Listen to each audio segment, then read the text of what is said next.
And greetings. Welcome to a special edition of the Steve Deace Show here on Blaze TV, radio, and podcast with Todd Erzin and Aaron McIntyre. I am Steve Deace. And today is a very important conversation, if I do say so myself, but we can't take credit for it. You know, we did a series of these special editions back in 2022 with long-form conversations about deep think pieces about the current zeitgeist, where we were as a culture, as a people.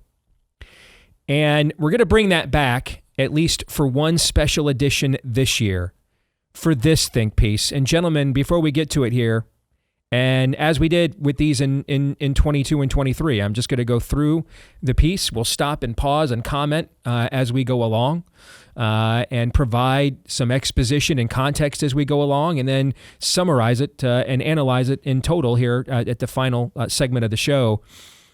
But when I read through this piece, the thing that came to my mind the first time I read it, and now I've had a chance to read this thing 3 times.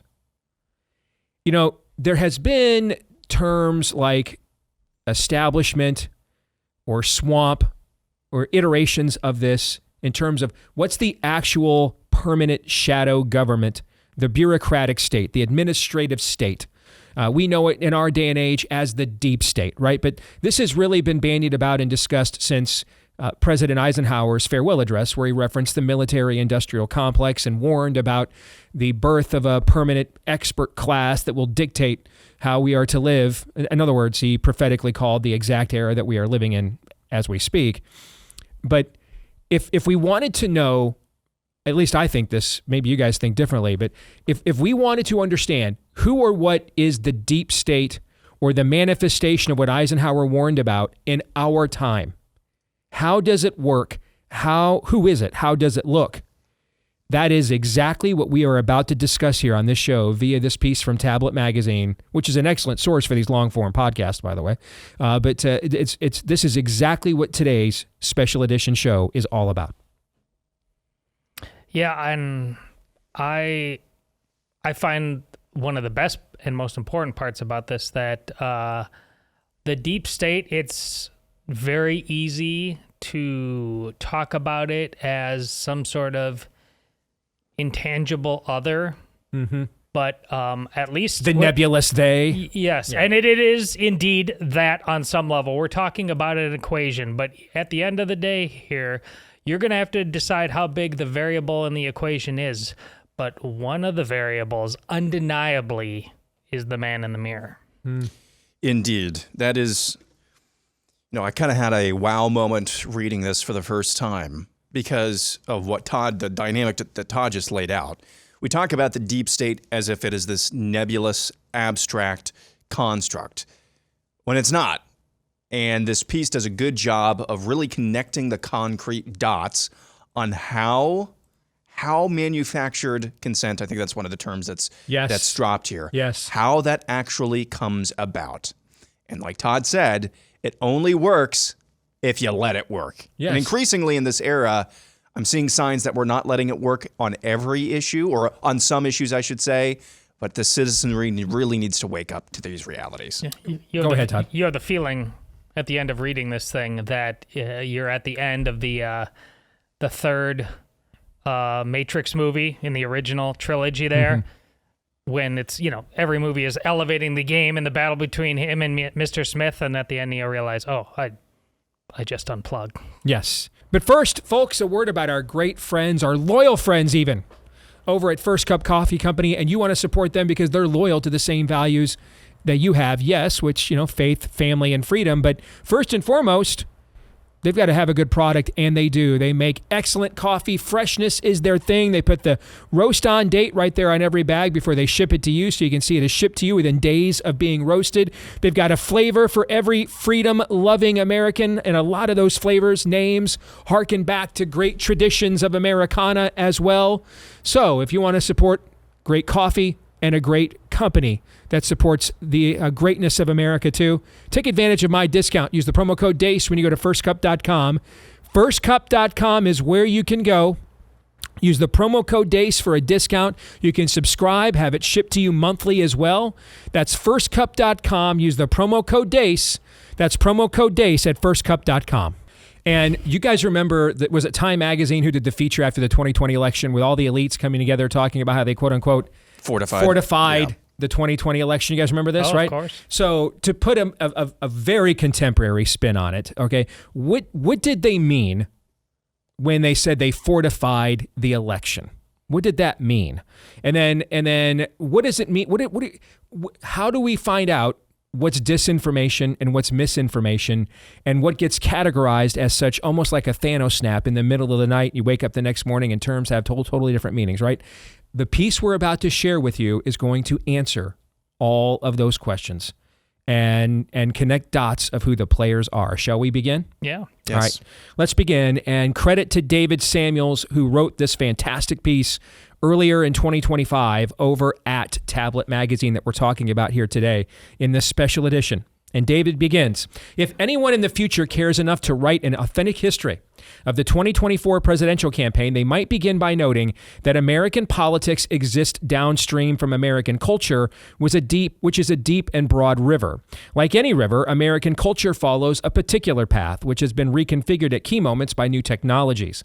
In turn, these technologies, which redefine both space and time, canals and lakes, the postal system, the telegraph, railroads, radio, and later television, the internet, and most recently the networking of billions of people in real time via social media platforms, sets the rules by which stories are communicated, audiences are configured, and individuals define themselves. So let's stop right there. This is why it's important to understand the manifestation of what the deep state or the establishment or the swamp or the bureaucratic state or the permanent administrative state, okay, or the NGOs. We need to understand how they manifest. They do not this as an organism. It dates back to post-World War II, okay? But Skynet adapts. And so we have to understand the way that it operates in our era and our generation. Otherwise, we're left confronting it with a playbook from another time, and we'll be ineffective in recognizing when we're getting worked over for that manufactured consent. As Aaron said, bookmark that term. That's going to be pivotal here in what we're going to share with you here today. Something big, David writes, something big changed sometime after the year 2000 in the way we communicated with one another, and the means by which we absorbed new information and formed a working picture of the world around us. What changed can be understood as the effect of the ongoing transition from the world of 20th century media to our current digital landscape. This once every 5 centuries revolution would have large effects, ones we have only just begun to assimilate, and which have largely rendered the assumptions and accompanying social forms of the past century obsolete, even as tens of millions of people, including many who imagine themselves to reside near the top of the country's social and intellectual pyramids, continue to imagine themselves to be living in one version or another of the long 20th century that began with the advent of a different set of mass communication technologies, which included the telegraph, radio, and film. The time was ripe, in other words, for a cultural revolution, which would, according to the established patterns of American history, in turn generate a political one. In other words, because the manner by which we communicate and receive ideas, knowledge, truth, philosophy, ideologies, dramatically changed in the 21st century, the politics and the tactics of the politicians were going to dramatically change accordingly as well. Remember, to our Iowa caucuses last year, we were like, where is the Trump organization at? And it's a guy who's taken part in building 2 of the most successful statewide organizations in Iowa political history, the judicial retention election and the Ted Cruz presidential campaign. What Ron DeSantis and his team did, remember, I wasn't blowing smoke. It was way beyond even what we did. And guess what? They got way blown out. Why? Because now the power for Donald Trump to get in front of everybody with one of these doesn't mean you don't need any organization. You got to have at least somebody there, okay? But the idea that organization was going to trump messaging, that will not happen now ever again in our lifetimes. It's forever changed. Messaging will trump organization now forever. And I don't think if you haven't worked in politics, you don't understand how big of a change that really, really means. My ability to get a message in front of you with one of these, like that, is 500 door knockers at your door or 100 door knockers. We can disagree on the ratio, but clearly the ratio is inverted in one direction. Everything has changed. Samuel says he first became interested in the role of digital technology in reshaping American politics a decade ago when he reported on the selling of Barack Obama's Iran deal, which was treachery, basically, for the New York Times Magazine. By the time Samuels became interested in the subject, the outcome of Obama's campaign to sell the deal, which had become the political cornerstone of his second term in office, was a fait accompli. The deal seemed odd to me, Samuel says, not only because American Jews were historically a key player in the Democratic Party and were thus being betrayed, but because the deal seemed to actively undermine the core assumptions of U.S. security architecture in the Middle East, whose goals were to ensure the steady flow of Middle Eastern oil to global markets while keeping U.S. troops out of the region. A Middle East in which the U.S. actively balanced a revisionist anti-American power like Iran against traditional allies like Saudi Arabia and Israel. Again, don't forget, Iran is not an Arab country. It's a Persian one, and it's not well liked by the other Arab countries. And now Barack Obama and then Joe Biden did this by renewing the deal in his presidency, brought Iran back into kind of the mainstream of Muslim culture again after they were isolated by Trump, and then he'll isolate them again, I'm sure, here in a second term. Nor did turning over major shipping lanes to Iran and its network of regional terror armies seem like a recipe for the steady flow of oil to global markets that in turn helped ensure the ability of U.S. trading partners in Europe and Asia to continue to buy U.S.-made goods. Seen through the lens of conventional American geopolitics, the Iran deal made little sense. In other words, why would you do this? Unless you were purposely trying to undermine your own country. There's no art of the deal here. There's no teapot dome where you can see, you don't justify the corruption, but you can see why someone would do it. They're going to line their pockets. There's no win here. The windfall's for Iran. I mean, you're undermining your own country. And so David's like, the deal made no sense to me. He says, in the course of his reporting, I began to see Obama's plans for the Middle East not simply as a geopolitical maneuver, but as a device to remake the Democratic Party, which it would do in part by rewiring the machinery that produced what a brilliant young political theorist named Walter Lippmann once identified in his 1922 book as public opinion. Lippmann was a progressive Harvard-educated technocrat who believed in engineering society from the top down and who understood the role of cities in engineering societal change to be both positive and inevitable. It was Lippmann, not Noam Chomsky, who coined the phrase manufacturing consent. There it is. That's the first time it's referenced, okay? And in doing so, created the framework in which the American governing class would understand both its larger social role and the particular tools it has at its disposal. We are told about the world before we see it, Lippmann wrote. We imagine most things before we experience them. And those preconceptions, unless education has made us acutely aware, govern deeply the whole process of perception. Or as he put it even more succinctly, the way in which the world is imagined determines at any particular moment what men will do. Notice now we're getting into psychoanalysis here. We're getting into psychoanalysis here. All right? So when we talk, the term, the key phrase in manufactured consent is manufactured. What Lippmann is saying is the era of the politicians who did this. See which way the wind is blowing, get in front of the headwinds, jump on the surfboard, ride the momentum, right? That era is coming to an end. But what will soon happen is politicians will be able to change public opinion. You've heard me say on this show, I don't want to support candidates that are ignorant of the polls. I want to support candidates who can change the polls, who can change them. It's funny, you and I don't know when this is going to come out, but at the time we recorded this, you and I on a different front had a conversation about how we are basically being conditioned to be part of a social algorithm. Mm-hmm.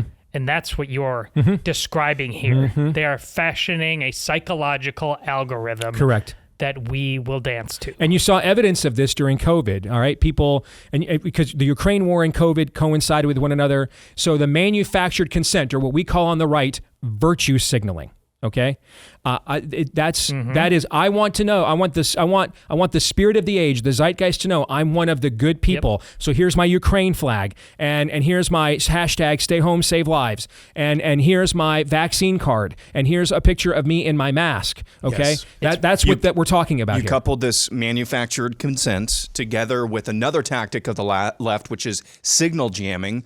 And that's COVID. Stay home, save lives. Yes. Stay home, save lives. 6 feet, 6 feet, 6 feet. And then eventually pandemic of the unvaccinated, pandemic of the again, over and over and over again. It was the culmination, it was the confluence, I should say, of two of those factors and some other factors. That epic video, Aaron, of all the local TV stations around the country all saying, danger to our democracy. Yes, exactly. The collapse, let's go back to Samuel's piece, the collapse of the 20th century media pyramid on which Lippmann's assumptions rested and its rapid replacement by monopoly social media platforms. Remember what I said towards the end of Biden's farewell address, warning about the oligarchy in America, and I said he's exactly right. But what he didn't tell you is he's the oligarchy. He represents it. Made it possible for the Obama White House to sell policy and reconfigure social attitudes and prejudices. What's the book that was written years ago? Not just statecraft, but soulcraft, right? That's what we're talking about here. In fact, as Obama's chief speechwriter and national security aide, Ben Rhodes, a fiction writer by vocation, argued to me more than once in our conversations, the collapse of the world of print left Obama with little choice but to forge a new reality online. Let me repeat this. It's one of them. This entire piece packs a wallop. This line in particular has a payload. Ben Rhodes argued to me more than once in our conversations, the collapse of the world of print left Obama with little choice but to forge a new reality online. Since you no longer trusted your local columnist or the syndicated columnist from the New York Times, Washington Post, Wall Street Journal, et al., they could not do the jamming Aaron just talked about through regime-approved or regime-simping media in the corporate world. So because corporate media was already well under its collapse in the Obama era, they had to then go to social media and do it there. When I wrote about Rhodes' ambitious program to sell the Iran deal, Samuel says, I advanced the term echo chambers to describe the process by which the White House and its wider penumbra of think tanks and NGOs, non-governmental agencies, think tanks in the private sector, NGOs in the public sector. See, we're starting to, the legend of the map, okay, who the players are on the map, what these symbols mean, starting to come into focus. Generated an entirely, listen to this, generated an entirely new class of experts who credentialed each other on social media in order to advance assertions that would formerly have been seen as marginal or not credible, thereby overwhelming the efforts of traditional subject area gatekeepers and reporters to keep government spokespeople honest. They built a parallel economy.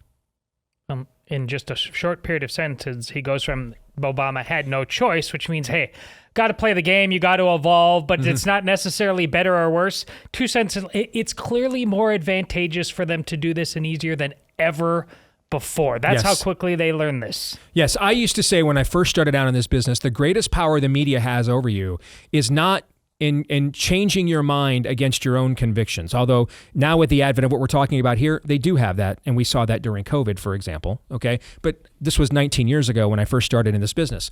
The big power was determining who got to speak to you and call it the news. That one Rainbow Push Coalition leader from Chicago, Jesse Jackson, is going to speak for every black, just to hear me say this, he speaks for every black person in America. He's anointed. Or Al Sharpton does. If you're black in Missoula, Montana, Jesse Jackson speaks for you. We make sure we get caricatures of who speaks for white evangelicals so that we can make fools out of them, right? And it reminds me when I had my job interview with MSNBC and they said, you're one of the first people that has ever gotten this far. And I thought she meant born-again Christian. That's not what she meant because I asked. She said, no, somebody outside of the establishments of both parties that we know what everybody's going to say before they go on the air. She said that to me right to my face. How much do you want to talk about the post-Obama era now, or wait until the end of the piece? Let's get to the end of the piece. Okay. Because the right, you can see the right is responding to this. All right. The Trump era has created its own penumbra. That's what I was just going to say. Is that what you're going to say? Yeah, yes. And if you were in the DeSantis camp, you ran up against this in that primary. Okay.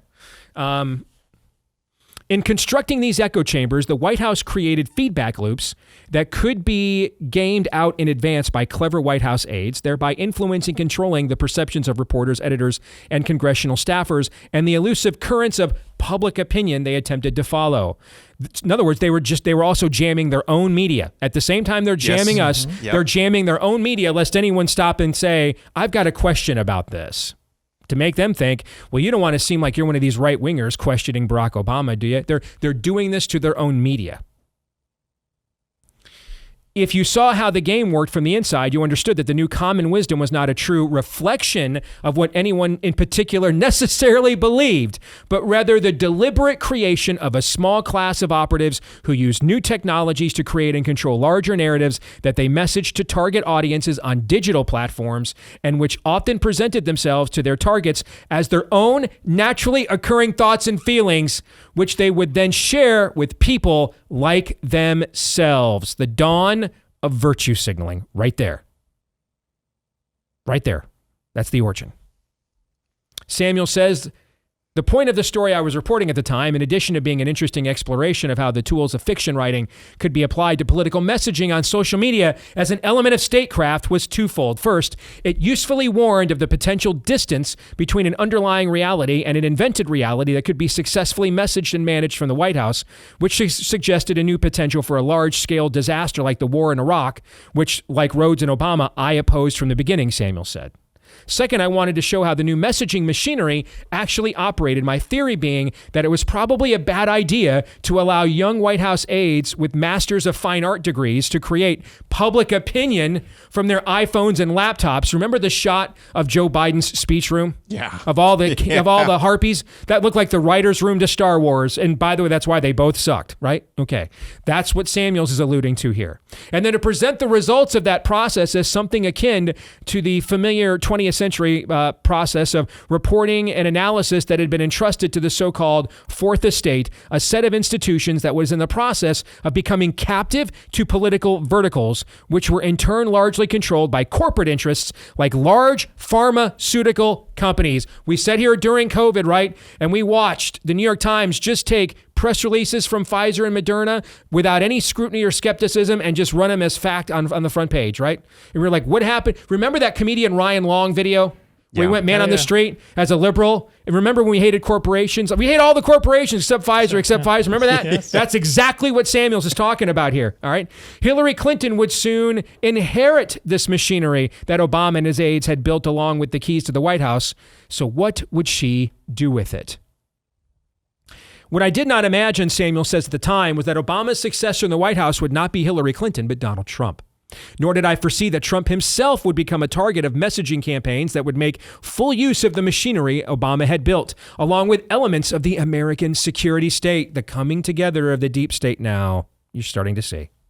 Being physically inside the White House, it turned out, listen to this, was a mere detail of power. Even more substantial power lay in controlling the digital switchboard that Obama had built, which it turned out he still controlled. This is what happened to Donald Trump beginning March 16, 2020. He held the office and trappings of power, but it was really just a detail, mere detail. The administrative state took over and was running the show henceforth here on out.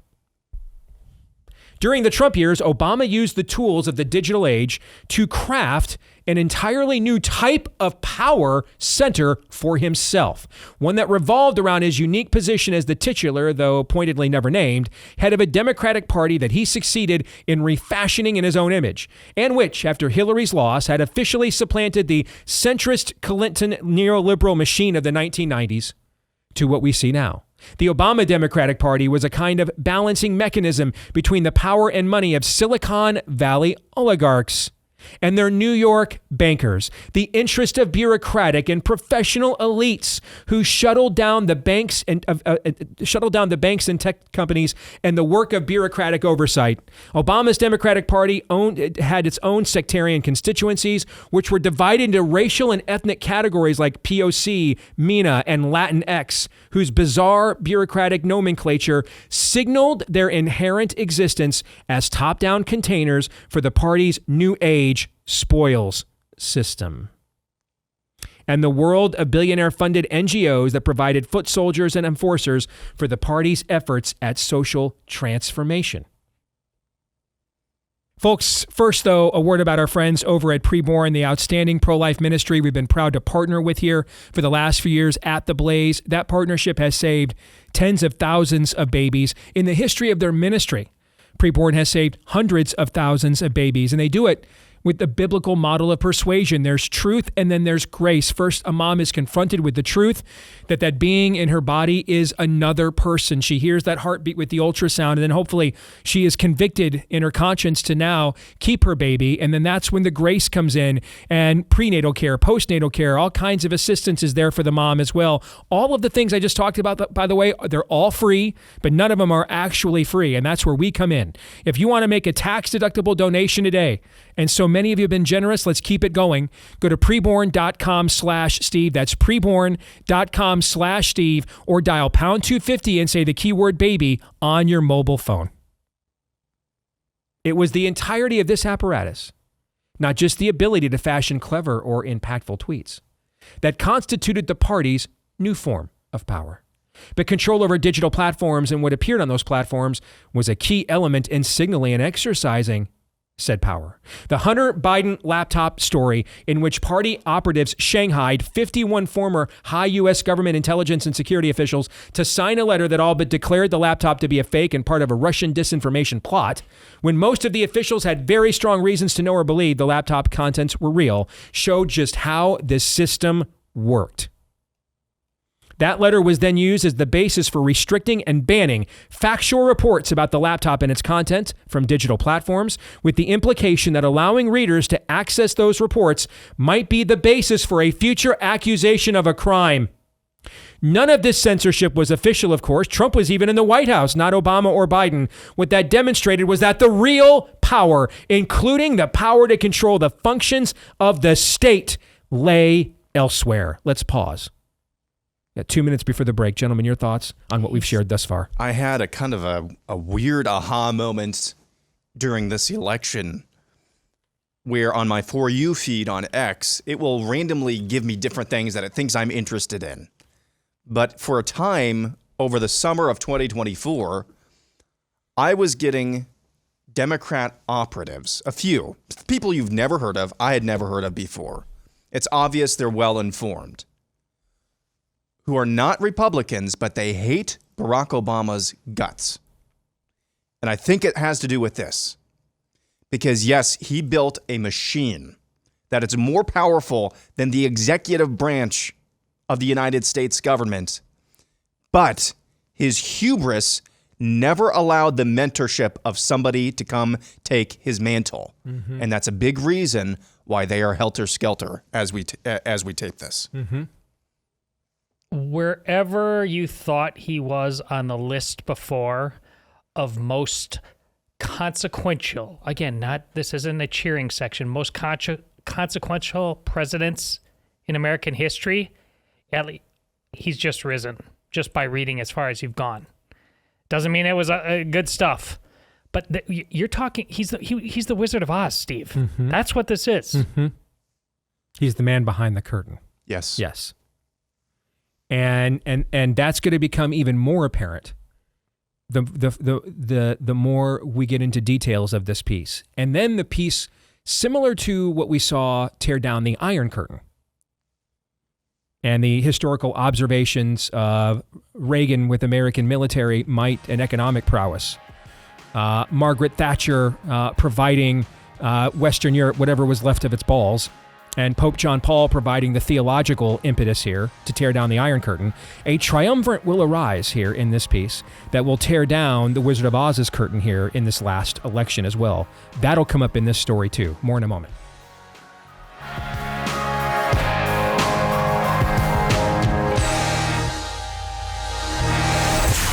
The Steve Deace Show.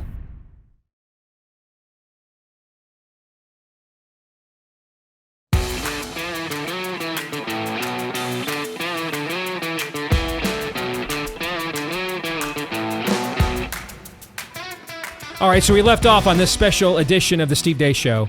What exactly is the deep state? This incredible piece by David Samuels on rapid onset political enlightenment in Tablet Magazine in early 2025 is going to itemize it for us. Back to that point in a minute, but attention investors, good news. We believe we've finally turned the tide in the battle for the soul of America. Trump has been elected. He's beginning now the Herculean task of pushing back against the forces of wokeism in America. Many businesses are beginning to mothball their DEI, CRT, and ESG programs and focus on serving customers, all customers, rather than just political interest. Well, what about you?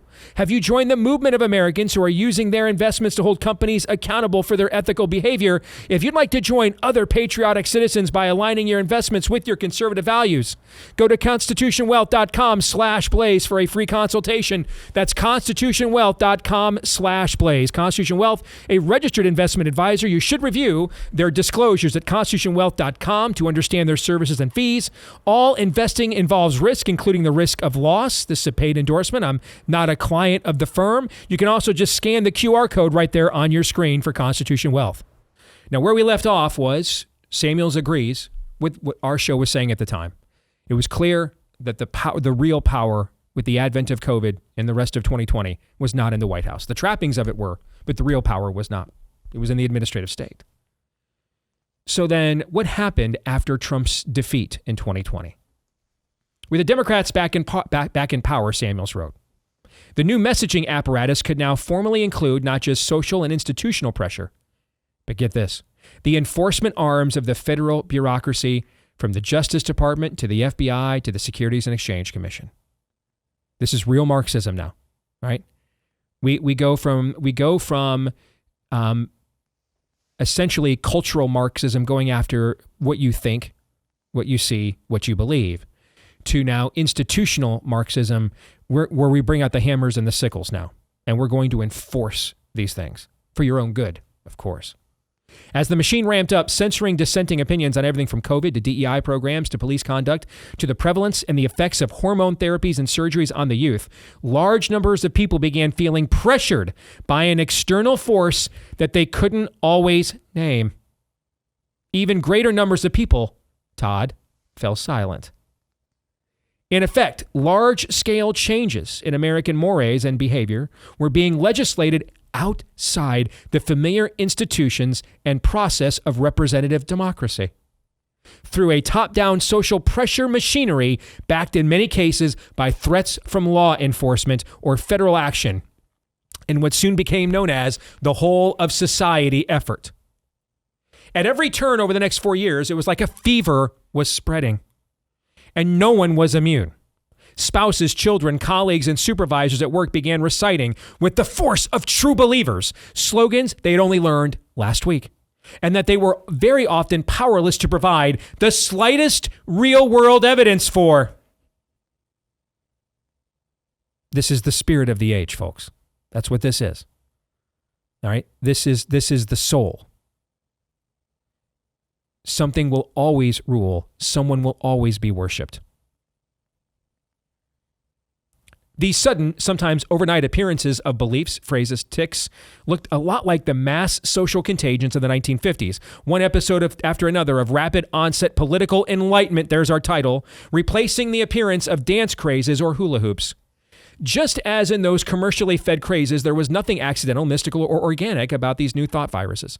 Catchphrases like defund the police, structural racism, white privilege, children don't belong in cages, like the cages Obama put them in, assigned gender, or stop the genocide in Gaza would emerge and marinate in meme-generating pools like the Academy or activist organizations, and then jump the fence or be fed into niche groups and threads on Twitter or Reddit.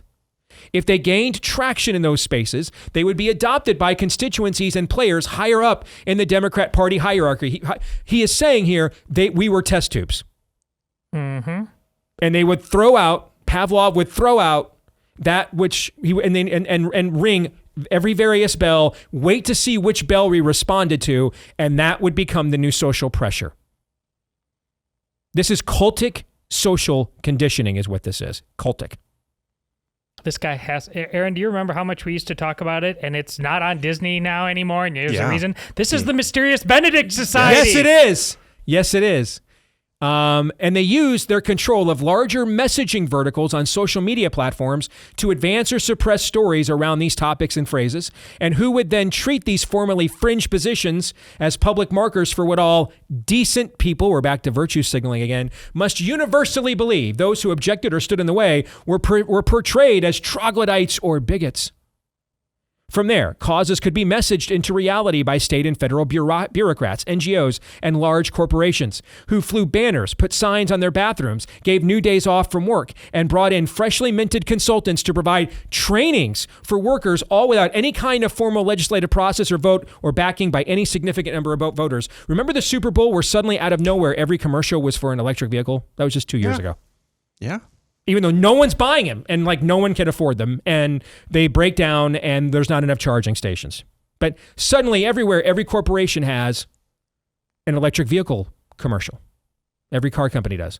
And 2 years before that, suddenly everybody's gay in every commercial that's in the Super Bowl. This is what this is. If you're wondering where this all comes from, all right? Where does Dylan Mulvaney and all this stuff come from? This is it right here.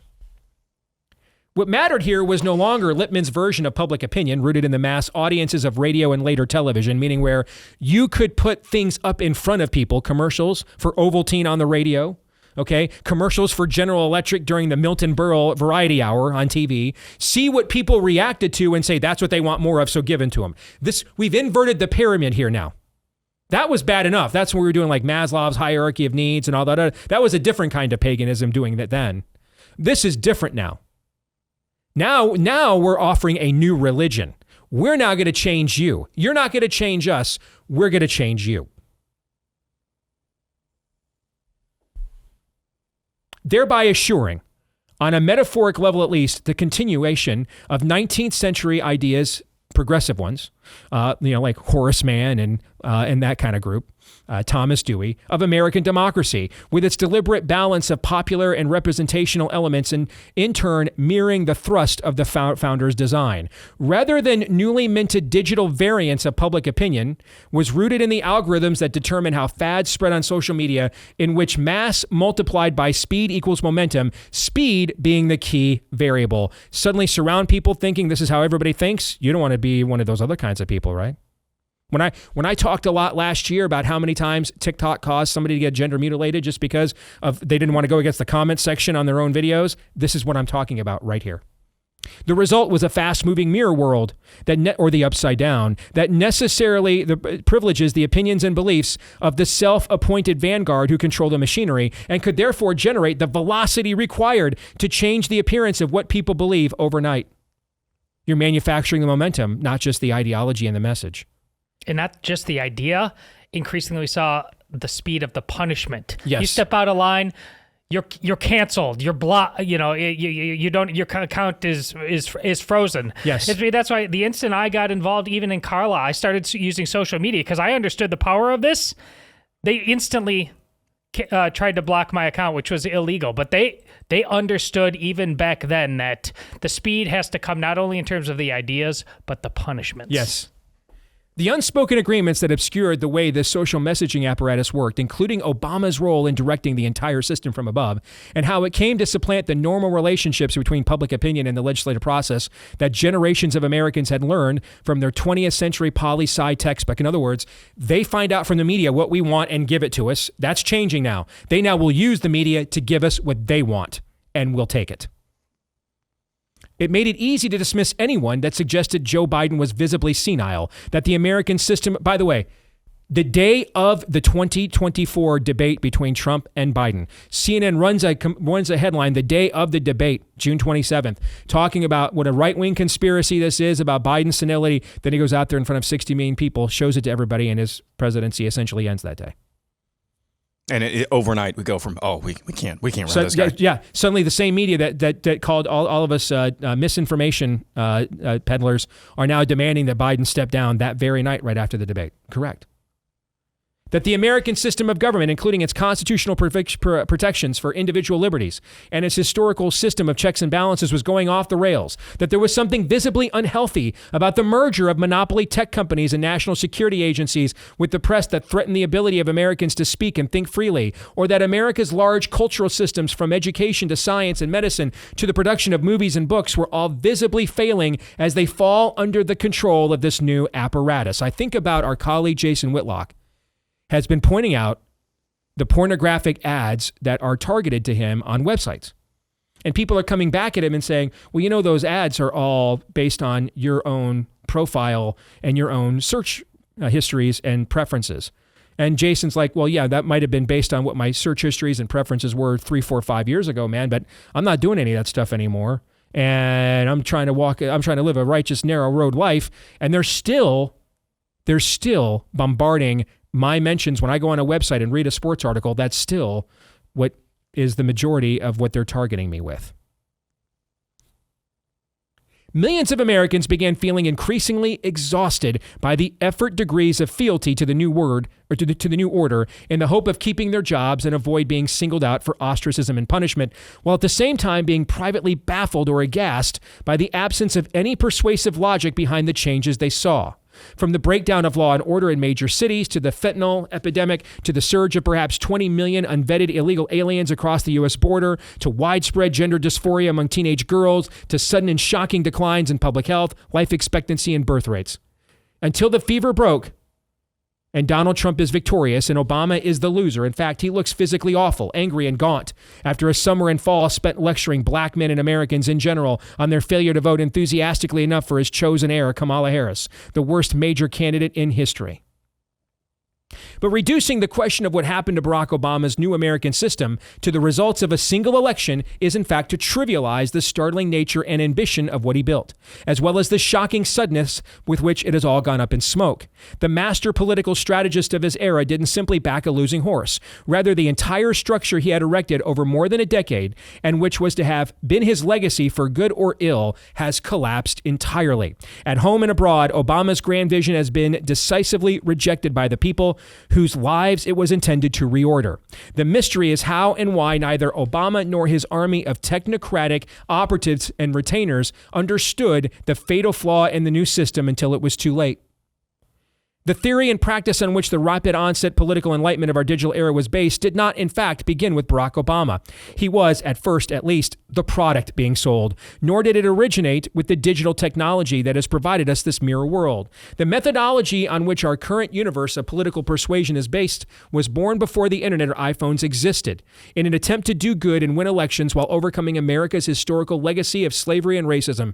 Its originator, David Axlerod, was born to be a great American advertising man. His father was a psychologist. His mother was a top executive at a Mad Men-era New York City legendary ad agency. Following his father's suicide, Axlerod left New York City for Chicago, where he attended the University of Chicago, became a political reporter for the Chicago Tribune. He then became a political consultant who specialized in electing black mayoral candidates in white majority cities. And in 2008, Axlerod ran the successful insurgent campaigns that first got Barack Obama the Democrat nomination over Hillary Clinton and then elevated him to the White House. Axlerod first tested his unique understanding of the theory and practice of public opinion, which he called permission structures. How do we manufacture consent? With permission structures.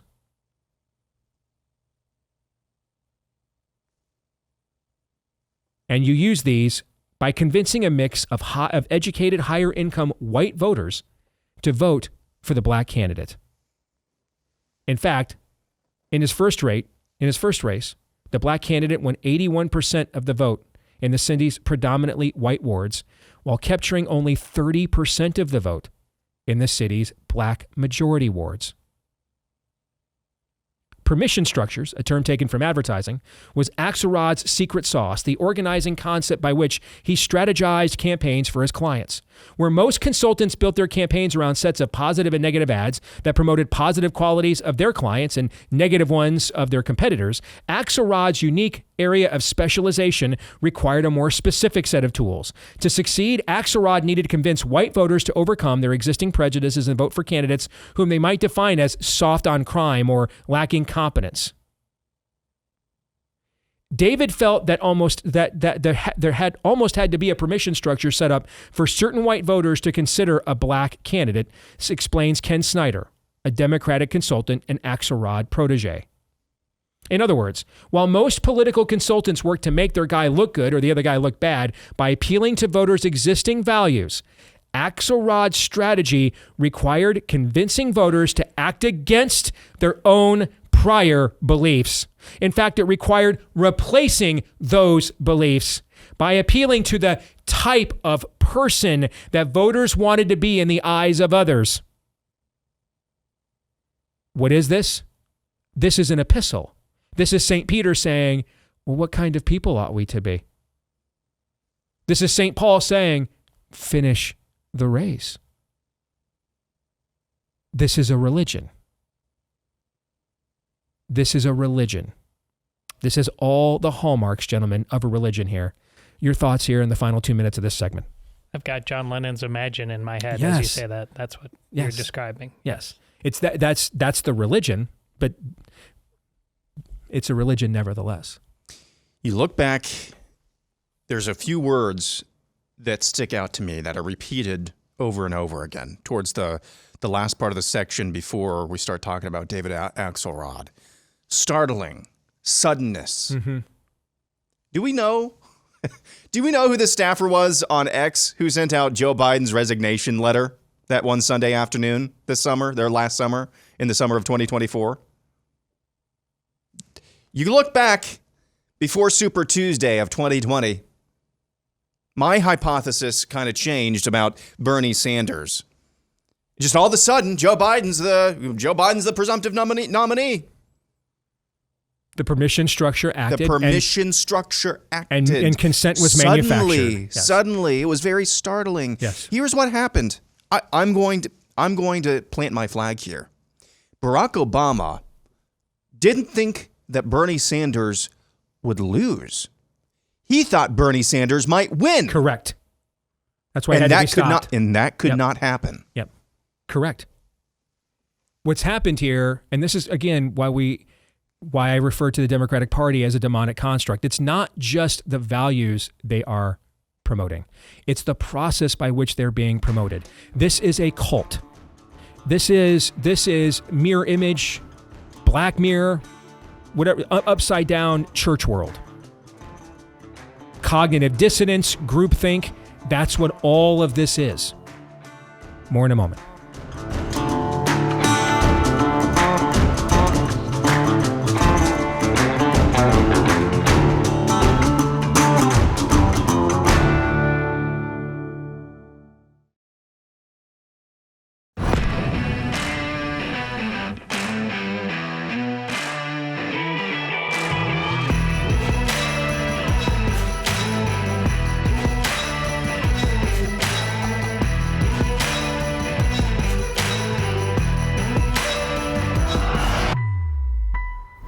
All right, back here with Hour 2 on a special edition of the Steve Deace Show. What is and who is the deep state? We're laying that out for you right now. Let us know what you think about what we think via the stevedeace.com inbox by emailing us, steve@stevedeace.com, DEACE. Like us on Facebook, MeWe, and Gab. You can follow me at Steve Deace Show on X, Instagram, and TikTok. If you love the podcast, thank you. Please show the world you love us by leaving us a 5-star review wherever you podcast from. Thank you for all of you that have done that.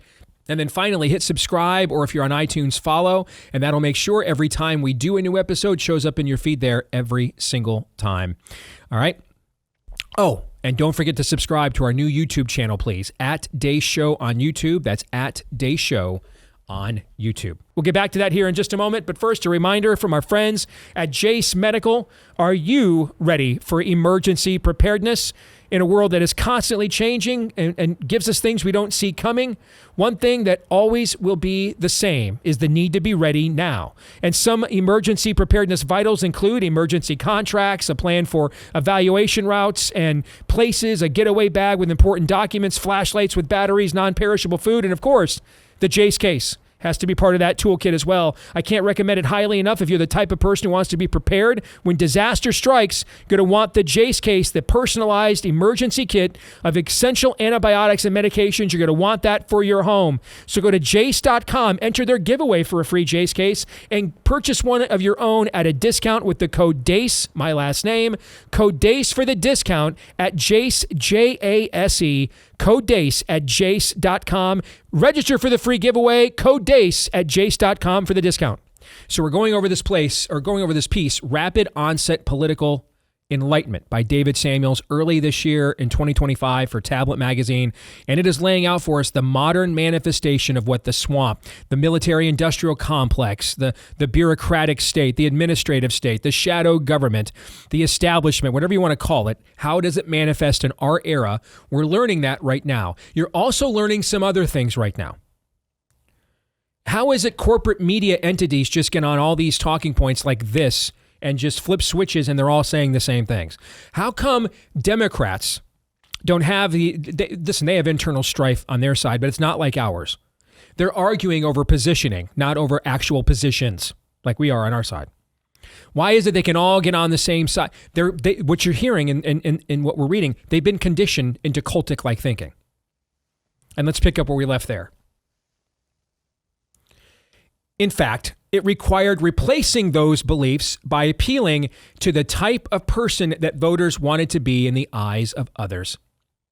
This is why their arguments on the other side also are racist, misogynistic, xenophobic, bigot. Well, you don't want grandma to die. Well, you don't want a teenage girl to die in an alley from a back alley abortion in a coat hanger. You see what I'm saying? That kind of language is a form of emotional blackmail, and it is used by people who in and of themselves have been emotionally blackmailed. While the academic social science and psychology literature on permission structures is surprisingly thin, given the real-world significance of Axlerod's success and everything that has followed, it is most commonly defined as a means of providing, quote, scaffolding for someone to embrace change they might otherwise reject. Do you know who else does that? A cult. A cult does that. Lucifer also does that too. That too. Yes. Did God really say? Yes. This scaffolding is said to consist of providing social proof. Not actual proof. You've heard us say on the show, we're in an epistemological nuclear winter. Well, social proof. Well, what do people think? The constant polling of opinions as opposed to what's actually real or not. Well, most people in your situation are deciding now to blank. New information, changed circumstances, compromise. All this kinds of language is Luciferian, folks. All of it is. By the way, Saul Alinsky dedicated his book Rules for Radicals to who? Lucifer. As one author put it, with many applications to politics, one could argue that effective permission structures will shift the Overton window, introducing new conversations into the mainstream that might have previously been considered marginal or fringe. When Axlerod finally agreed to come on board, he found that Obama was the perfect candidate to validate his theories of political salesmanship on a national scale.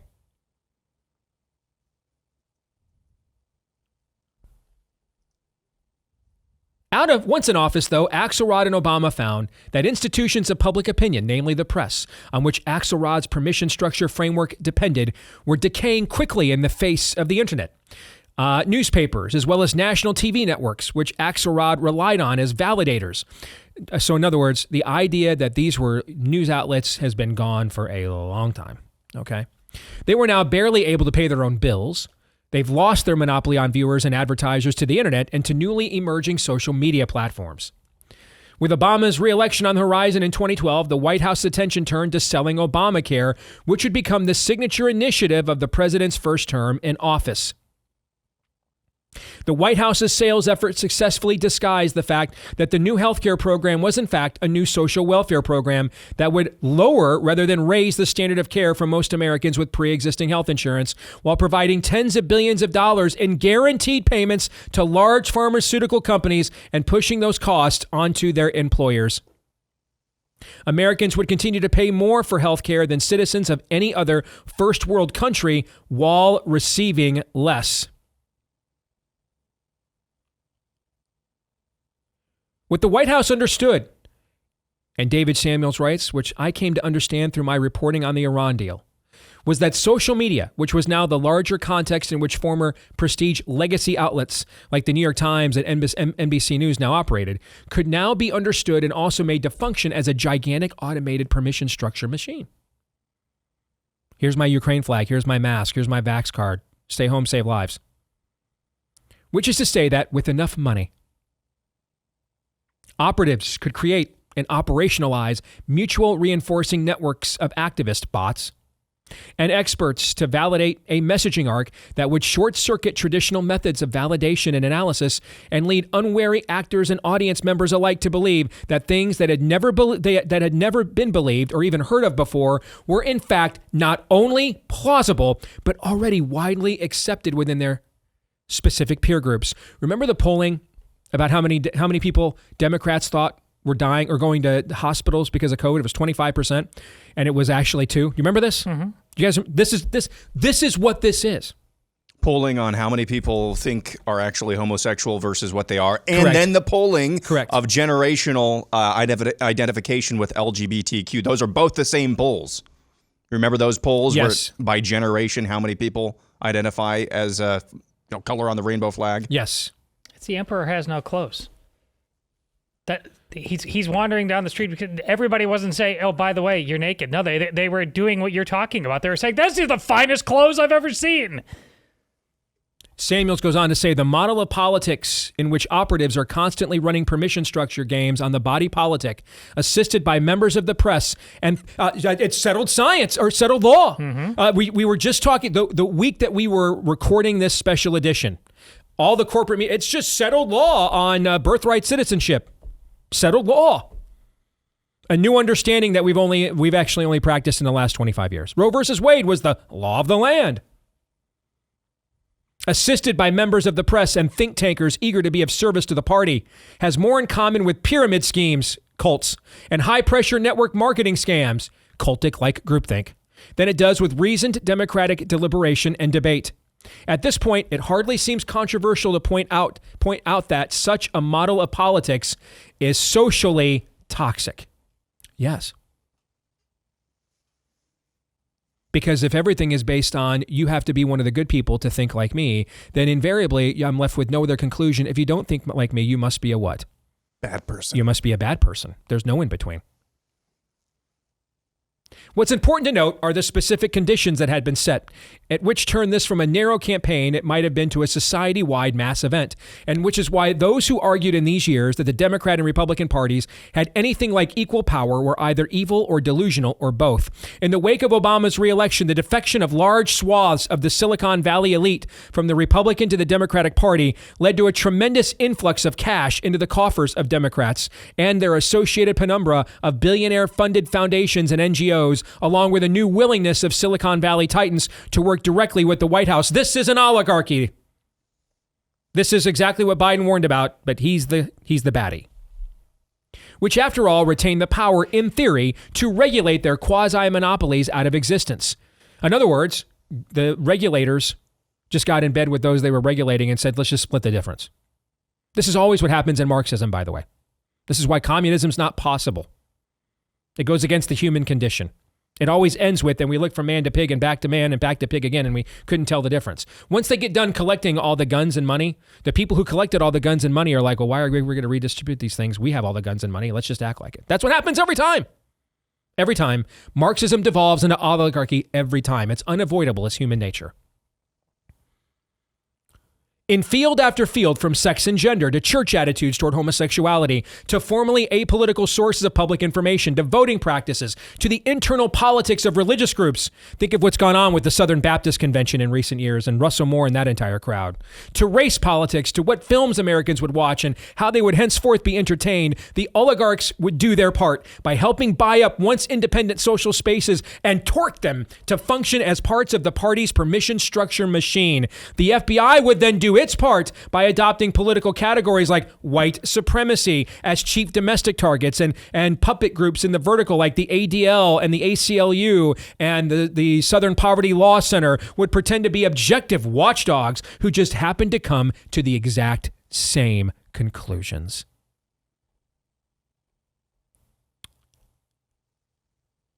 By this late date in Western culture history, the modern is itself a notably dated category. Whether it is a person or a thing or a style, we know exactly how it behaves and how we are supposed to react. The modern is a character, unflappable in the face of the new. Then there is the conservative who rejects the new in favor of the ancient verities of the Greeks or the church. Both figures are rightfully comic with an accompanying tinge of the tragic, or else they appear to be the other way around. The verdict is in the eye of the beholder, meaning you and me. But the permission structure machine that Barack Obama and David Axlerod built to replace the Democratic Party was in its essence neither modern nor conservative. This is why you're seeing moderns or liberals like Bill Maher and a few others pushing back on this. That's what this is about. They actually believed their own BS. They really believed it was true. We were all just going to be a bunch of self-propelled amoralists sharing our amorality with other self-propelled amoralists. No, we weren't. Because something always will rule and will always be worshipped. Rather, it's not modern or conservative, Samuels writes. It's totalitarian, a device for getting people to act against their beliefs by substituting new and better ones. Of course, through the top-down controlled and leveraged application of social pressure, which, among other things, eliminates the position of the spectator. In other words, no neutrality. The integrity of the individual is violated in order to further the superior interests of the superego of humanity. The party. Look at you owe society a debt. You murdered someone. You owe society a debt. No, they don't. They owe the people that the survivors of the one they murdered. They owe that debt. The end of individualism. When at the beginning of the internet, it was billed that this was going to breed more individualism. Correct. You can go anywhere you want to, Correct. get whatever you want. Correct. Total monkey paw. You're right. The party is the ghost in the machine, which appears to run on automatic pilot, using the human desire for companionship and social connection as fuel. This is a church. This is a cult, using the human desire of companionship and social connection as fuel for an effort to detach individuals from their own desires and substitute the dictates of the party, which is granted, therefore, the unlimited right to enforce its superior opinions on all mankind. This is a cult. It's a cult.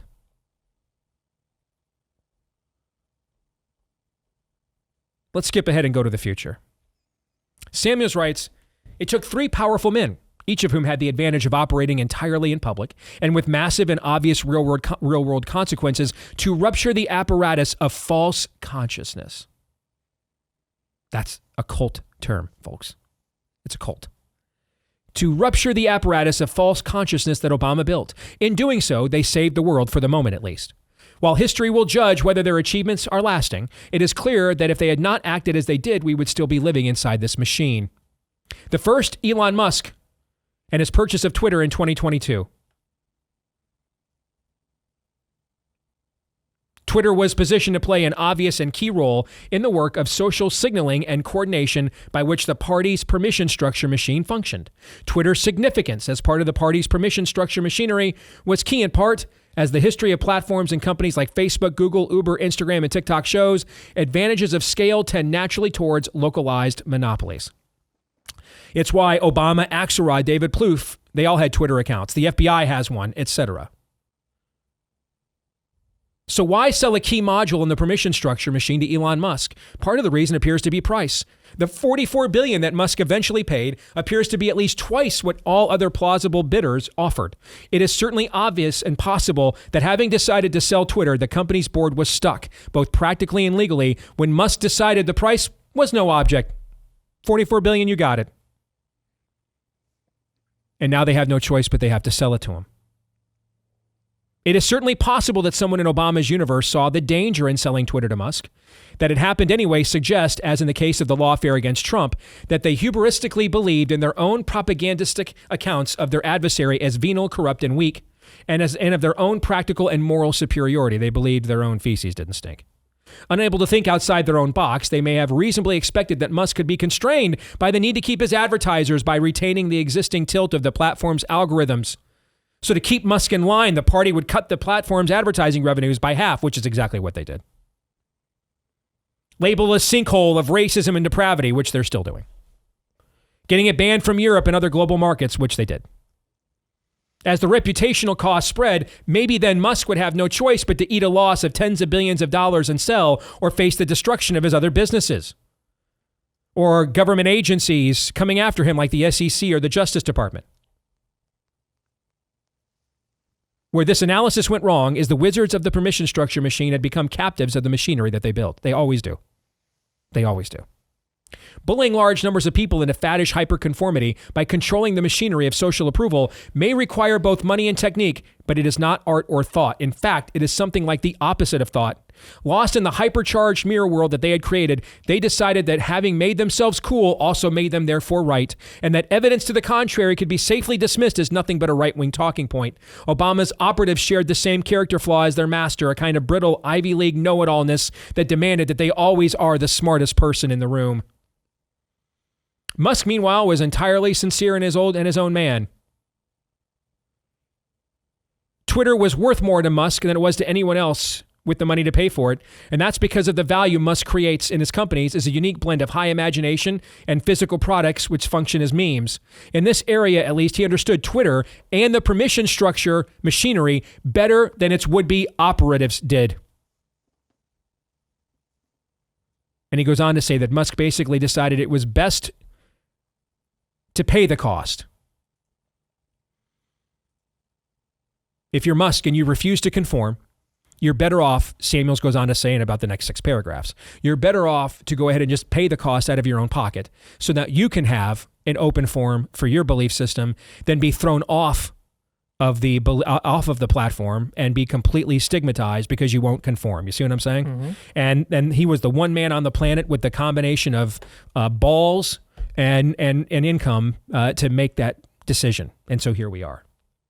That should make you gasp, because don't get cocky, everybody reading this. Oh, I saw it coming all along. This relied on one man with a ton of FU money. This was not some popular uprising. The most FU money the world's ever seen. Most people were like Cypher. They took the pill and said ignorance is bliss. Correct.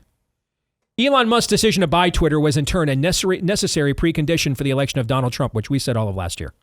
The analogy here is Trump is Luther and Musk is Johannes Gutenberg. You don't have one without the other. You don't. And then Trump was in turn made possible by his own split-second decision on July 13th to turn his head fractionally to the right while delivering a speech in Butler, Pennsylvania. Trump's head turn was a perfect example of an event that has no explanation outside the favor of the gods or whatever modern equivalent of fate that you might prefer to the word God. Trump was fated to win, just as Achilles was fated to overcome Hector because of the gods, or if you prefer, the forces of cosmic randomness were on his side on that day at that moment for whatever reason. The move not only saved his life, it revitalized him and set in motion a series of subsequent events that generated a reordering of the world. So we have 2 of the triumvirate here that took this down. We have Elon Musk, and who did this by detaching the largest machinery of permission structure in the world in Twitter from the matrix. Okay, you have Trump now giving it the political clout. And now that he's been worked over, he gets it now. You can see by the way he's governing now. He gets it. But even a guy that I'm sure doesn't agree with us on a lot of things, like when people resent us on the show talking about how it was a game changer Yep. that Trump survived being shot. Yep. You had to look at things in a different way. He's acknowledging that. He didn't talk about his charisma, his persona, a second chance. He's just like, do you know how lucky it is that a guy whose head should have exploded didn't? Yes. So who's the third? Very well said, Todd. Who's the third? Samuels argues it's Bibi Netanyahu. Because remember, Samuels believes the real true origin of this, as we've known it, from a benign manifestation of political strategy into actual soulcraft, was the selling of the Iran deal, convincing a bunch of Western countries and this country to do a deal that there was literally no benefit to any of them to do. None of them to do. None of them. There was no benefit. The only benefit went to the Ayatollahs and the mullahs. Which brings us full circle. In May of 2024, Bibi Netanyahu was under immense pressure to sign off on a ceasefire and not go into Rafah, one of the central hubs of Hamas. All the permission structures were aligned against him. All of them were. And on May 6, 2024, Bibi Netanyahu sent the Israeli Defense Force into Rafah, therefore blowing up the entirety of the Iran deal, setting this everything that it reset the board to where things were in the Middle East the day Trump left office.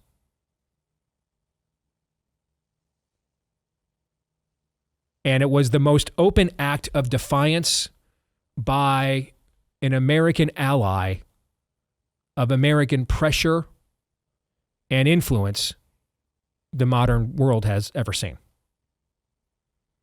Israel could not strike Iran, Samuel says. Nor could it directly strike Hezbollah, the largest and most threatening of the Iranian-sponsored armies on its border, except to retaliate tit for tat. While it could invade Gaza, it can only do so while being publicly chided by U.S. officials, from the President and the Secretary of State, for violating rules of war. In particular, Israel was not to invade Rafah, a prohibition that ensured that Hamas could regularly bring in supplies and cash through the tunnels beneath its border with Egypt while ensuring the survival of its command and control structure. Netanyahu's decision to override the United States and take Rafah would turn out to be the prelude to a further series of stunning strategic moves which would enable Israel to smash the Iranian regional position and take full control of her own destiny. After conquering Rafah in a campaign the U.S. had said would be impossible without large-scale civilian casualties, Netanyahu proceeded to run the table in a series of rapid-fire blows whose only real point of comparison is Israel's historic victory in the Six-Day War. In fact, given the odds faced and the magnitude of the victories he has won, that comparison may be unfair to Netanyahu, who has provided history as one of the few examples of an isolated local client redrawing the strategic map of the region against the will of a dominant global power. You know who else did that? We hold these truths to be self-evident. We did. All men are created equal, endowed by their Creator with certain inalienable rights. That's what we did. We were a local client, and we redrew the strategic map of this region up against the world's greatest superpower at the time, the British Armada. Netanyahu killed terror chiefs Sinwar, Nasrallah, spectacularly eliminated nearly the entire upper military and political echelons of both terror armies on the border, Hamas and Hezbollah, turned both Gaza and Hezbollah's strongholds in southern Lebanon and Beirut into rubble, and took out the entire stock of modern tanks, aircraft, naval vessels, and chemical weapons and missile factories accumulated over the last 6 decades by the Syrian military. Which brings us to the end. But before we get into all of that, while we may have won this election, the fight to restore our great nation, it's just beginning, and now is the time to take a stand. Patriot Mobile is leading the charge as America's only Christian conservative wireless provider. They offer a way to vote with your wallet without compromising on quality or convenience. Patriot Mobile isn't just about providing exceptional cell phone service. It's a call to action to defend our rights and freedoms, because with Patriot Mobile, you get the outstanding nationwide coverage that they operate on all the same major networks. If you have cell phone service today, you won't notice a change in network coverage at all. But the difference is every dollar you spend supports your values, like the sanctity of life, our veterans, first responders, the Constitution, and more. And switching is easy. Keep your number, keep your phone, upgrade, whatever you want. Their 100% US-based customer service team will help you find the perfect plan. And you can get started with a plan right now that starts with a free month of service with the promo code Steve at patriotmobile.com/Steve. Free month of service with the promo code Steve at patriotmobile.com/Steve. Parallel to the collapse of the new regional order that Obama decreed for the Middle East has been the collapse of the Obama-led domestic order at home. The coincidence marks the end of Obama's pretensions to be a new kind of world leader, running a new world order of his own making from his iPhone, grounded in his own strange combination of nihilism and virtue-mongering. In fact, it can be argued there is no coincidence here at all, since the division between Obama's program abroad and his role at home is largely artificial at its core.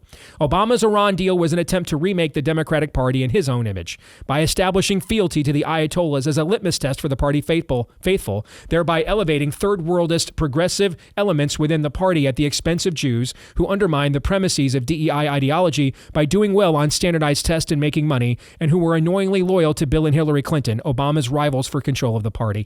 Conversely, the recent disintegration of Obama's world-building project in the Middle East has helped to further collapse his mystique by showing that his grand vision of America's role in the world was found on sand. If Obama, the global strategist, is clearly a failure and his hand-picked successors at home were a senile old man and a babbling idiot, then the country's corporate elite and tech oligarchy might rightly question the wisdom of continued payoffs to Obama's Chicago-style Democratic machine and maybe make peace with Donald Trump instead. And that's what they did. At least early on. We'll see if it lasts. The same warning still stands, though. Just as America was unlikely to become a better place by letting White House aides manufacture public opinion through their laptops and iPhones and license fact-free virtue campaigns on nearly every subject under the sun, from the wisdom of gender-affirming surgeries for children to defunding the police, it is also unlikely to become a better place if the right uses the shame machinery to advance its own wishful imaginings by costuming themselves in the robes of foreign churches while trumpeting the wonders of secret alien space technology and bemoaning the evils of the Allied side in World War II, which we saw some of that last year. In fact, the two groups share a great deal in common with each other, starting with their own visceral dislike for the idea of American uniqueness. Exceptionalism is the master narrative of American greatness, and today its only true defender left seems to be Donald Trump. At the end of the day, Elon Musk may take ketamine all day long while wandering the halls of his own mind in a purple silk caftan. Donald Trump may be an agent of chaos who destroys more than he saves. Benjamin Netanyahu may or may not make peace with the crown prince of Saudi Arabia, who may or may not turn out to be a good guy. Regardless of their faults, all three men shared a common trait at a critical moment in history. They trusted their own stubbornness against the mirror world of digitally based conformity. The human future rests on individuals in all walks of life, representing all parties and all currents of opinion, being brave and independent-minded enough to make that same choice. As for Barack Obama, I will admit I wasn't sure I'd ever see him face the consequences of his own arrogance, obsession with personal power, and efforts at vanquishing the exceptionalism that makes this country different from every other one. But I guess, as a wise man explained, life's a bitch. Just bringing back up again, Mysterious Benedict Society. The little girl, throughout that entire first season, why is she here? Yeah. She sucks at everything. She had one trait, though. She was extremely stubborn. And that's why she was there. She saved the world at the end of the day. Mm-hmm. This piece is something else, man. It is something else. By the way, before we get to the final segment here after the break, where we're going to let you guys kind of take over with your post-game analysis here, did you notice there was a key institution missing in this entire dialogue? Yep. Back and I forth? always notice that about everything. Yeah. And that's not a knock against David Samuels. No. I mean, what prevalent role did the church play in any of this that he is overlooking? None. Except maybe blame. And it doesn't, because it didn't want to. Not because it's not supposed to or it can't. It didn't want to. So it was left to Elon Musk and Donald Trump to do it instead. More in a moment. The Steve Deace Show.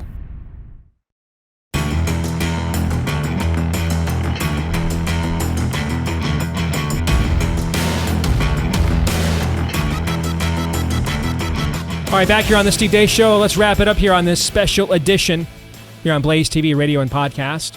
Rapid Onset Political Enlightenment, David Samuels' fantastic piece early in 2025 at Tablet Magazine, kind of laying out for us now what this iteration of the deep state, of the industrial and complex, of the swamp, et cetera, all the various names it's been given all throughout history. How has it played out? How has it worked itself out?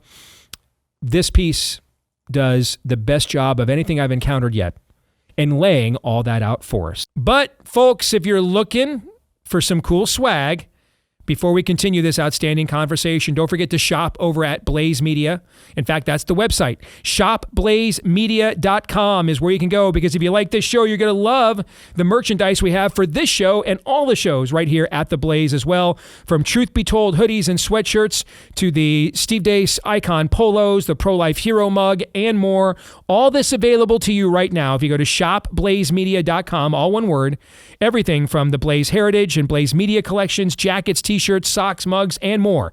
ShopBlazeMedia.com. Use the code STEVE10 when you're there. Use the code STEVE10 when you're there for 10% off. Do it today. ShopBlazeMedia.com is where you can go.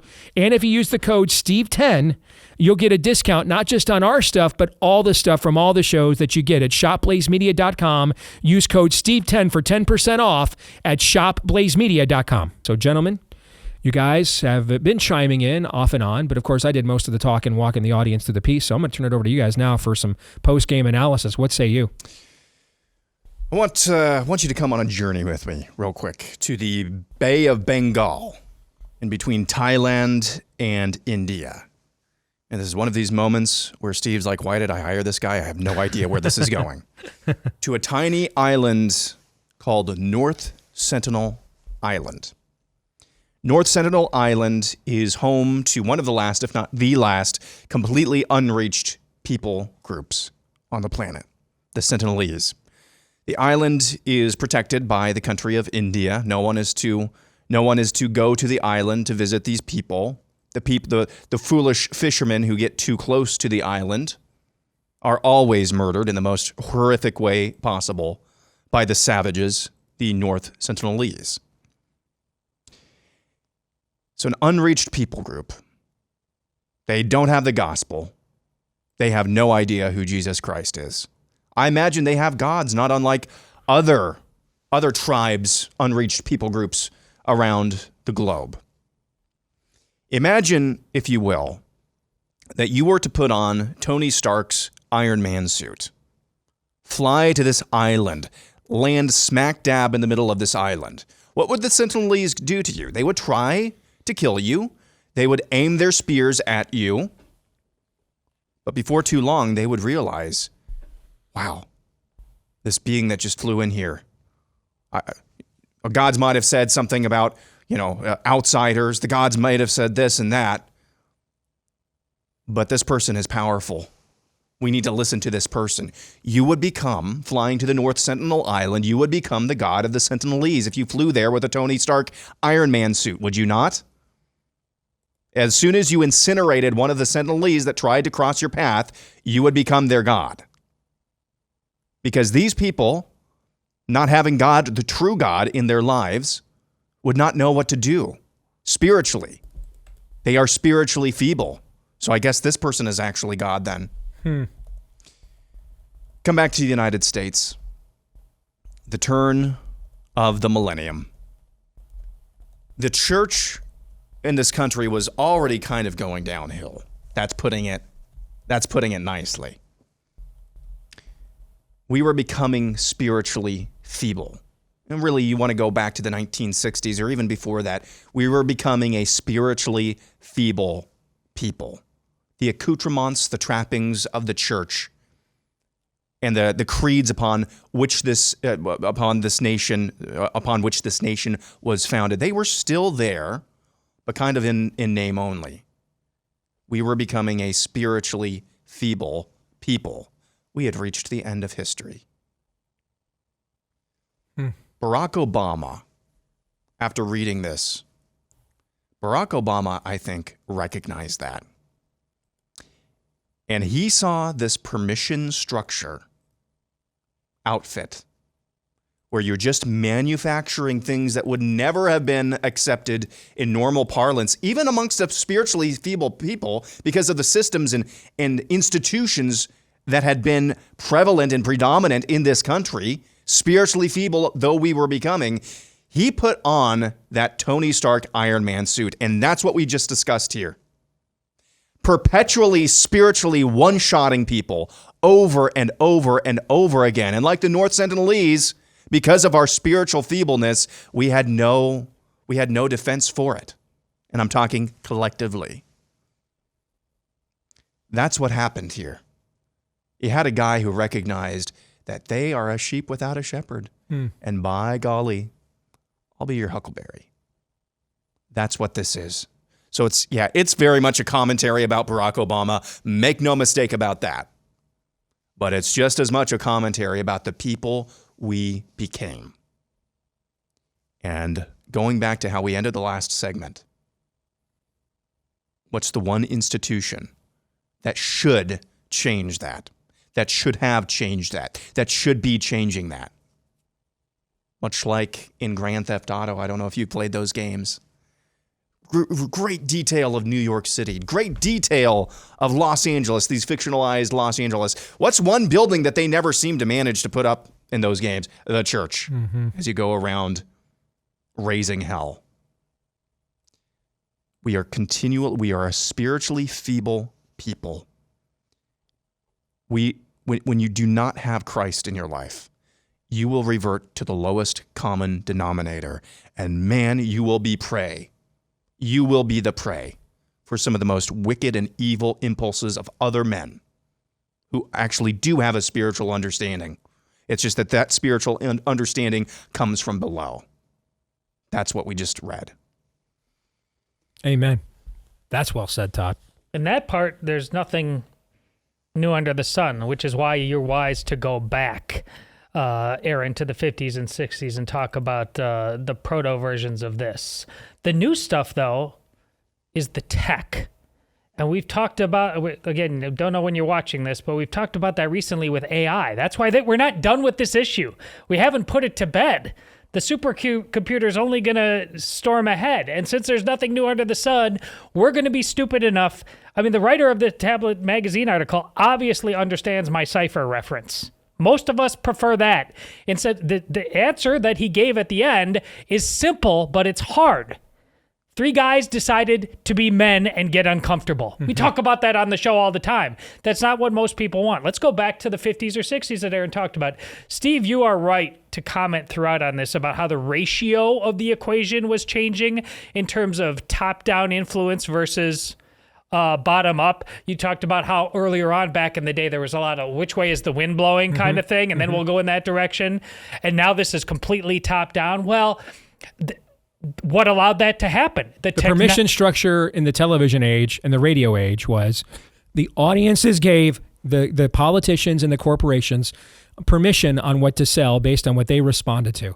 The permission structure now is that they give us permission on what we are permitted to buy and think and consume. But the technology allowed that. The speed at which you could do that, which is also what you commented on. But let's go back. I just want to show we didn't escape this. This wasn't just one moment. The newspapers that are talked about, journalists that are talked about ad nauseum, and how they had kind of seen their day, their ability to capture the audience. Well, how did they capture the audience earlier? How did they get men comfortable? As editorial pages got more and more liberal. This is the top-down version that's been going on for a lot of time. Well, why did people tolerate that? Why did they, especially men older than us, Steve, what is the thing that got bigger and better at most newspapers that men relied on more than anything? And the sports section. The sports section, Steve. Yeah. This is what I'm talking about. That's the world that I came from. The amount of people the amount of people I knew when I made the transition from sports to news, the amount of guys I knew who still got the register here locally every day, knowing how left-wing it was, just so they could have access to the sports section. That's why the internet killed all that off, because now I can just get it online and I don't have to subscribe, because I can still get from you what I want without having to get the entire thing. That, whole thing, immersing yourself in that, paying for it, taking it in through osmosis, that's a permission structure too. It's a proto version of what we're talking. It just could not operate as fastly, as efficiently, and as efficiently as what happened here, which is why, again, I'd rail on what's going on with modern day sports all the time. It's anesthetizing men. It's making us uncomfortable and very, very comfortable. If we were more uncomfortable, we would not be as supple and soft in order to be taken advantage by these permission structures. That's why the point is so important. It took even Donald Trump just luckily not dying to be part of this scenario. We're captured so much more. This is why I want everybody to do. We haven't just escaped. This is an opportunity. We escaped a political election. This is opportunity, and why what Aaron said about the church. This is an opportunity for you to escape spiritually. Just because Trump isn't in the office doesn't mean you're still a slave. That's what you need to reconcile with now. Let's close by talking about the warning Mr. Samuels gives at the end for the right not to emulate this. Okay? And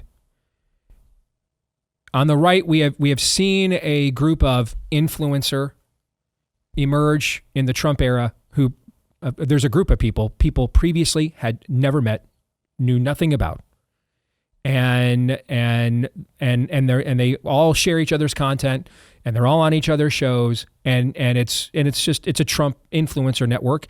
One person's influencer is another person's grifter, right? Let's just take a name, very popular name right now, the guy Cat Turd. Okay, yeah. So. I would guess, like, I remember the first time I was on Tucker Carlson, I got a nice DM from Cat Turd. Hey, you did a great job on that show. Never met him, didn't know who he was. Appreciate it. Okay. I would guess in a given day, the three of us probably agree with a minimum of 80% of what Cat Turd posts in his feed. On it, minimum, 80%. The disagreement would come if we disagree, the whatever percentage of time we disagree with Donald Trump. Okay. Right now, it's probably higher than 80% because at the time we're recording this, we're all pretty happy about things, right? As you said, Trump is the weather and there's a lot of sunny days, right? Okay. But at a given time, somewhere between 5 to 20% of the time, meaning the percent of the time one of the three of us disagrees with Donald Trump is when we would disagree with Cat Turd. What he has paid and paid very well to do is to push and jam the Trump messaging.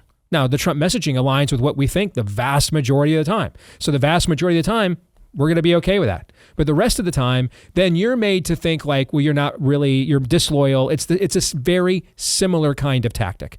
It is unavoidable on one end for us not to emulate this. That's just the culture of how these sorts of enterprises like social media are going to operate to some degree. Okay. But, and we probably need to have some level of this on our side to some degree to counteract what they're doing on their end. Right?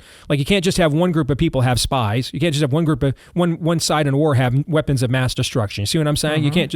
That's a good way to lose a war, right?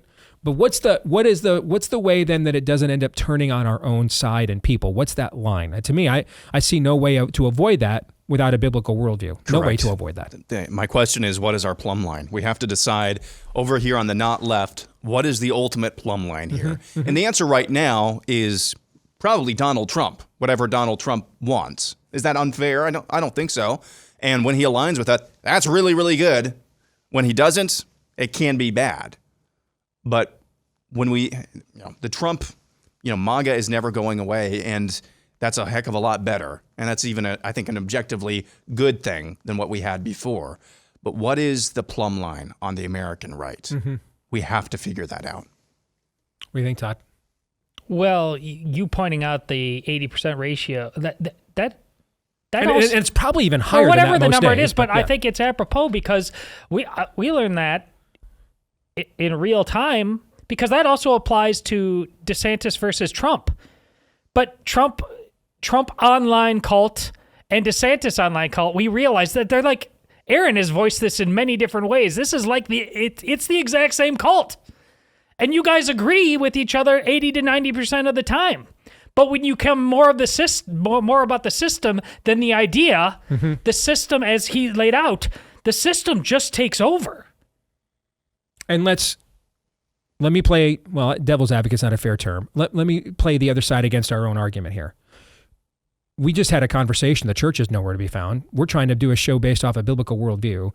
The only organized resistance to a Luciferian spirit of the age is that we can see that's drawing any semblance of blood against the enemy at all is Trump and his army, right? So what is the impetus to disagree with them then at all? You see what I'm saying? I mean, if you're serving in Ulysses S. Grant's army and you don't like the battle, and you're the captain in the army and you don't like the battle plan, do you go to the other soldiers and say, hey guys, I just don't agree with this? Or do you, because you're wearing the blue uniform, line up and go kill Confederates? You see what I'm saying? This is the tension, right? This is the tension on the right. And in this moment, I get it, but I do fear a precedent being set later that will, the fair who knows not Joseph rule later on, it'll be used against you. Whoever is the next guy that is the Red Caesar and he owns the bots. You see where I'm going with this? There does at some point have to be a standard other than whatever Red Caesar goes. Well, that standard only comes if, like I said at the very beginning of this, like Neo, you realize you unplug. I just mentioned DeSantis versus Trump. Look at what's going online, and I mentioned it quite a bit, what's going on amongst various strains of Orthodox Christianity. They're doing the same. We agree culturally on 80-90% of things, a lot of our theology. Right now, they're trying to kill each other, again, because the system is what they're becoming. I think what Douglas Wilson, pastor in as a Christ Church in Moscow, Idaho, I think he has a lot of wisdom in saying the path forward for the church is discipling MAGA. I think that is the path Amen forward. To that. One last comment, if I can. David Axelrod's career path. I think this needs to go.